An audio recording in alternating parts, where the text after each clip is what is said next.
नमस्कार।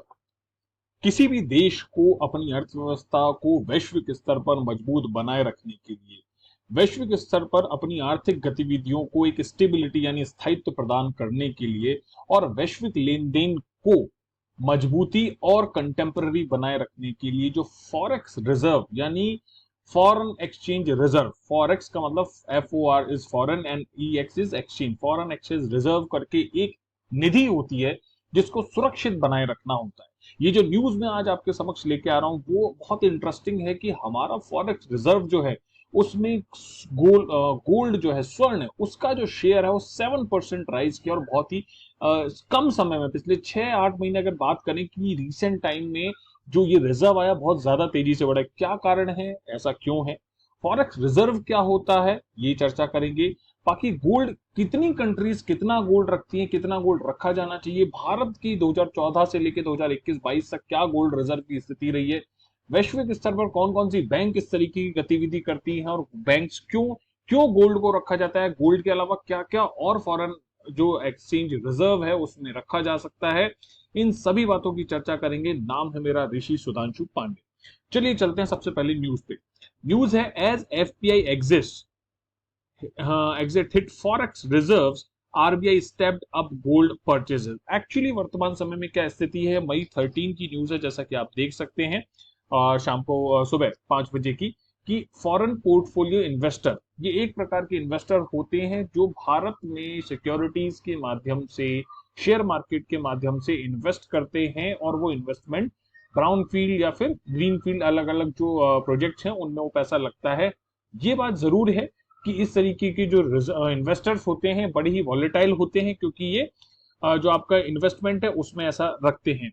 अब यहाँ जो RBI ने गोल्ड एक्विजिशन किया है वो यहाँ आप सामने देख ही सकते हैं। FPI जब भारत से निकल रहे थे और जो भारत का फॉरेन एक्सचेंज था वो $642.455 बिलियन से कम होकर $44.73 बिलियन कम हो गया और अब वो जाके रह गया है कि वो 600 से भी डाउन हो गया है। It is very interesting and typical at this time, because अभी हमारा जो इकोनॉमिक स्टेटस है, मैंने कल ही परसों जो लेक्चर लिया था उसमें बात की थी फॉरेन पॉलिसी की, और हमारा जो एक्सपोर्ट स्टेटस है, हमारा एक्सपोर्ट काफी बेटर परफॉर्म किया है कोविड-19 के बाद में।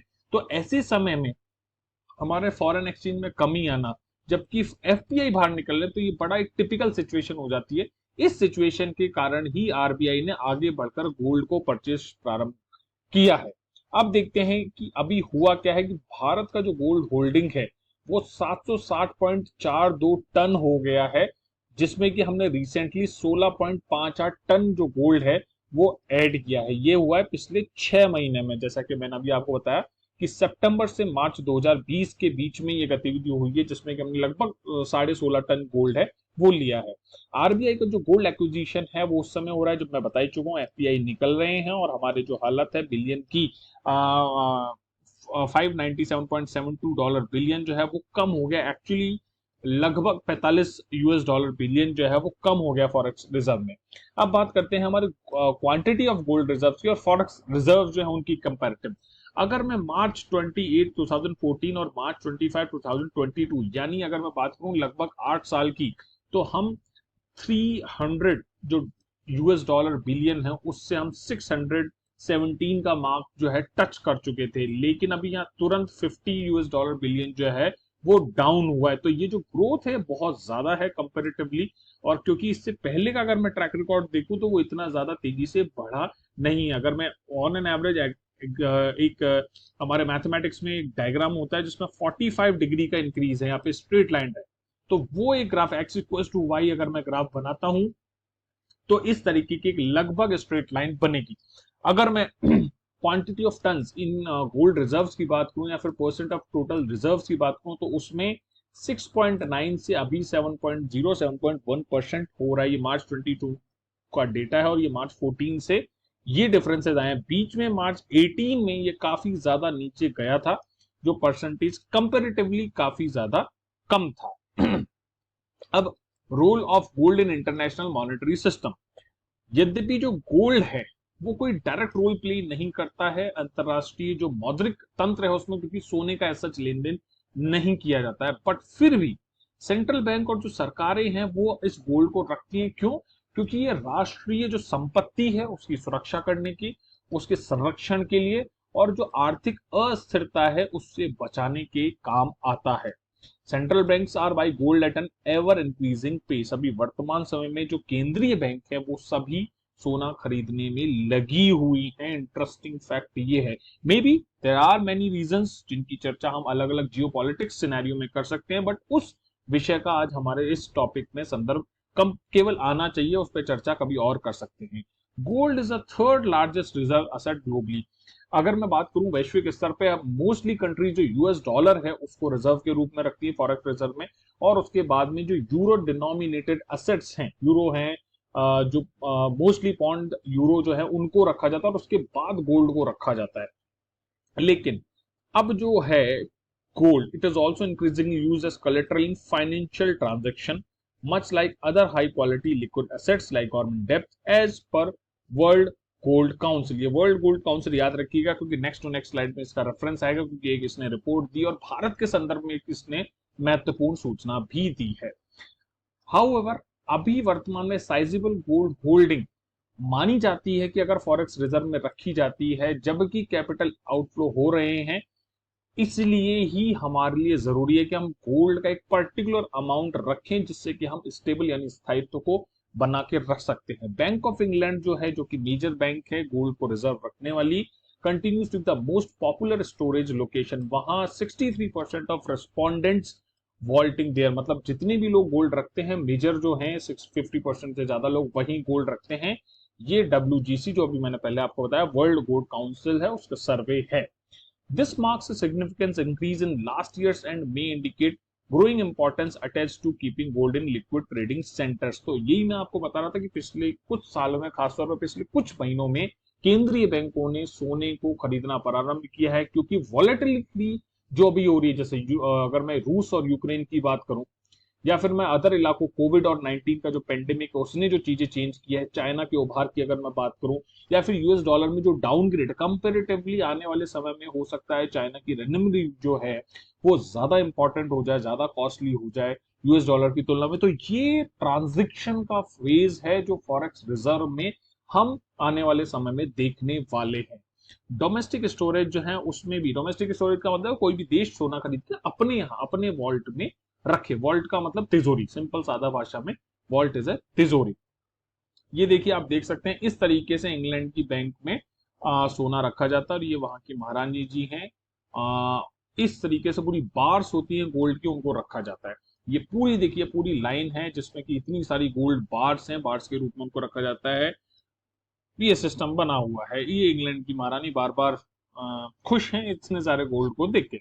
While 453.52 tons of gold is held overseas in a safe custody with the Bank of England, जैसा कि मैंने बताया, and the Bank of International Settlement BIS का बेसल जो नॉर्म्स होते हैं उनसे भी डायरेक्ट रिलेशन है।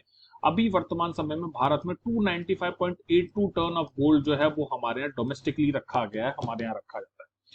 इन वैल्यू टर्म्स, जो अगर डॉलर की कंसर्न में बात की जाए, तो share of gold in the total foreign exchange reserves वो 5.88% से बढ़कर, जो कि सितंबर एंड में था, यानी पिछले 6 महीने में 5.88 से ये 7.01 हो गया। तो आप ये मानिए लगभग 1.25%, लगभग 1.25% नहीं, मतलब 1.13% का ग्रोथ है केवल 6 महीने में, जो कि 2014 का जो लेवल है, जहां की अपन ने देखिए स्लाइड में देखा था अपन ने कि 14 का ये लेवल था 6.9 और वही 7.01 हो गया। तो इसी लेवल की बात है और वर्तमान में हम इसकी बात कर रहे हैं, लगभग ये यहाँ पे था, तो इसमें वापस से वही लेवल आ गया है। अब अगर मैं बात करूं कि भाई गोल्ड कौन सी कंट्री सबसे ज्यादा रखती है, तो यूएस जो है उसके पास इस तरीके का गोल्ड सबसे ज्यादा है, फिर जर्मनी है, इटली है, फ्रांस, रशिया, चाइना, और इंडिया लगभग 10वें नंबर पे आता है, मेरे ख्याल से 4 4 8 9th नंबर पे है, 9th रैंक है इंडिया की।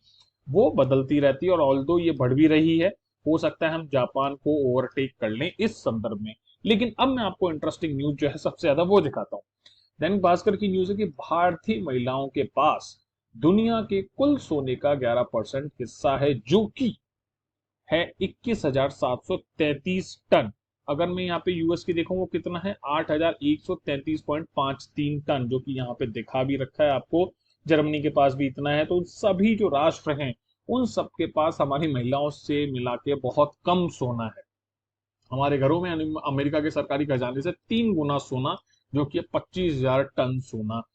अब ये जो सोना है अमेरिका की जो रिजर्व है उससे 3 गुना, 8 या 24, लगभग 8 3 जा 24। और घरेलू कीमत जो है उस घर जीडीपी का लगभग 40% गोल्ड हमारे यहाँ रिजर्व है फीमेल्स के पास, जो हमारे माताएं बहनें हैं, जो अपने उपभोग के लिए उस सोने को रखती हैं। हाँ, इंटरेस्टिंग चीज है कि सरकार ने 2015 में गोल्ड मोनेटाइजेशन स्कीम्स अलग अलग तरीके की निकाली थी, बॉन्ड्स, गोल्ड मोनेटाइजेशन बॉन्ड भी निकाले थे। वो भी ये सोना बाहर नहीं निकाल पाई और महिलाओं ने अपने स्वर्ण प्रेम जो है भारत में उसको बनाए रखा है।